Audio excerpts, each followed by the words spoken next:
mga followers, akong pinalanggang followers.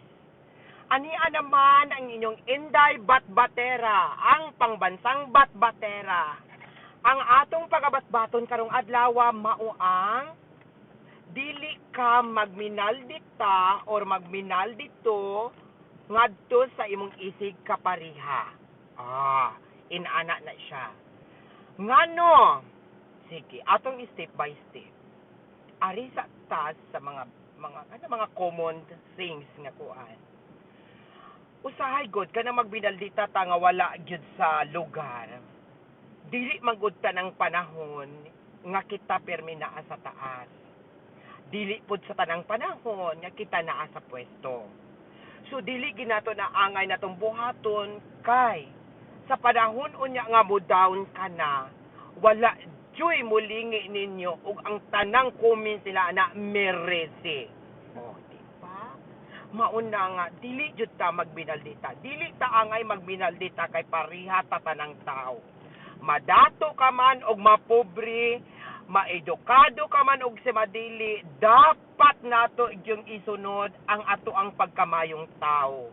Wala man ko mag-ingon nga dili ka mayong tao, kundi may perpekto sa tanang tao diri sa kalibutan, pero dapat ilugar nato og di ta magminaldita og magminaldito. Diba? Ikaduha, dili sa tanang panahon nga ikaw mabuhi diri sa kalibutan, kitang tanan may katapusan. So meaning, there is a purpose why it is nga nabuhi ta dinhi sa kalibutan. So dapat di ta magminaldita.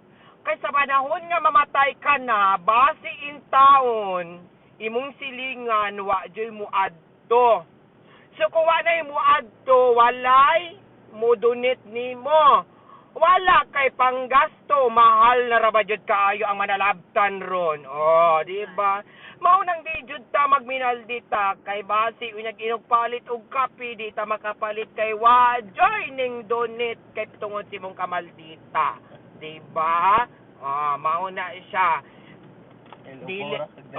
Dili jud na makaingon na ilubong na lang kag diretso. Wala na ka kay magliso naman kapag pambalsamar kay bisag pambalsamar wala naman kay wa joy ning donate nimo tungod si mong kamaldita. Na siya. So ang ikatulo, dili kita angay magminaldita. Kay bisan gani ang atuang unyang igsuon inahan ka magbinaldita ta dili na gyud unya na mo duol nimo kinsa pa man unya mo tabang nimo kung ikaw ana-ana sa kalisod. Diba? Mauna siya ang mga factors nga dapat di nato buhaton kay dili man ta permanente aning kalibutana. Wala pug ko mag-ingon nga i-perfect na to atong law, atong kaugalingon kay wa jud perfect aning kalibutana. Diba? Mao na siya dapat ninyong tandaan nga dapat maging neutral lang pud ta. Dili po ta tanto pagkabuutan kay usay kung buutan ta, tapak-tapakan na lang pud ta, which is wrong. Ana na siya. Mga kabatbat, inyo ni siyang pagasundon kung unsay akong giyab-yab karong buntagan. Salamat.